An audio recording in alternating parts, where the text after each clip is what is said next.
શ્રી વલ્લભાધીશ કી જય. આજની પાઠશાળાનો આપણે સૌથી પહેલો એક ટોપિક લઈએ છીએ. ટોપિક એટલે શીર્ષક. એનું શીર્ષક છે ચરણ કમલ વૃંદો શ્રી ગુરુદેવના.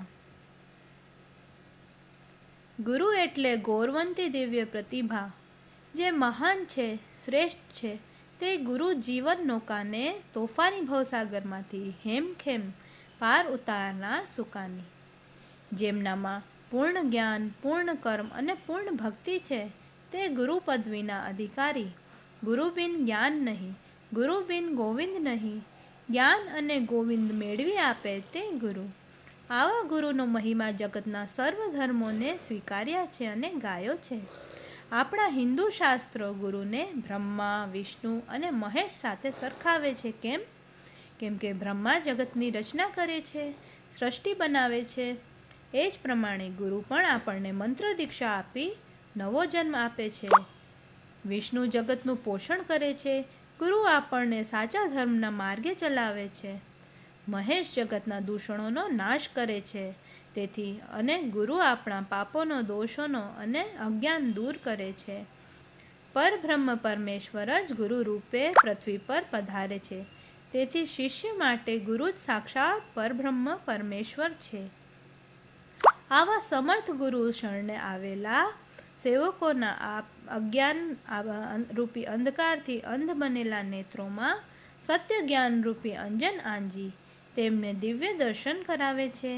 આથી જ્ઞાન માર્ગી કબીરજી પણ કહે છે કે મારી સામે ગુરુ અને ગોવિંદ બંને એક સાથે ઊભા રહે તો પહેલાં હું ગુરુને વંદન કરું, પછી ગોવિંદને વંદન કરું. કારણ કે ગુરુ એ જ કૃપા કરીને ગોવિંદ બતાવ્યા છે.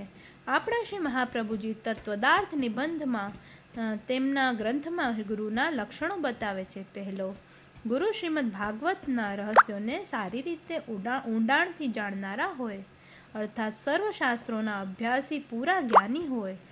બીજો, ગુરુ શ્રી કૃષ્ણની સેવામાં સદા તત્પર હોય છે. જે શાસ્ત્રનો તેઓ ઉદ્દેશ્ય આપે તેનું પોતે પણ આચરણ કરનારા હોય. પહેલા આચરણ, પછી ઉદ્દેશ. ત્રીજું, ગુરુ દંભ વગેરે દોષોથી રહિત, શુદ્ધ, સંયમી અને સાત્વિકી સ્વભાવના હોય. આ ત્રણેય લક્ષણો આપણા શ્રી મહાપ્રભુજીમાં જ છે. શ્રી શંકરાચાર્ય, શ્રી રામાનુજાચાર્ય, શ્રી માધવાચાર્ય જેવા મહાન આચાર્યો ભગવાનના અંશાવતાર છે, પરંતુ શ્રીમદ વલ્લભાચાર્યજી ભગવાનના મુખારવિંદનો અવતાર હોવાથી ભગવાનનો જ પૂર્ણ અવતાર છે. શ્રી વલ્લભાચાર્યજીથી વધુ મહાન ગુરુ કોઈ થયા નથી. આપ શ્રી ગુરુમાં સર્વોત્તમ છે. તેથી આપણે તેમને પ્રભુથીએ મોટા શ્રી મહાપ્રભુજી કહીએ છીએ. એમનું જીવન શ્રી મહાપ્રભુજીનું જીવન છે.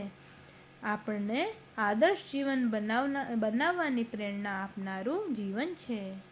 શ્રી વલ્લભાધીશ કી જય.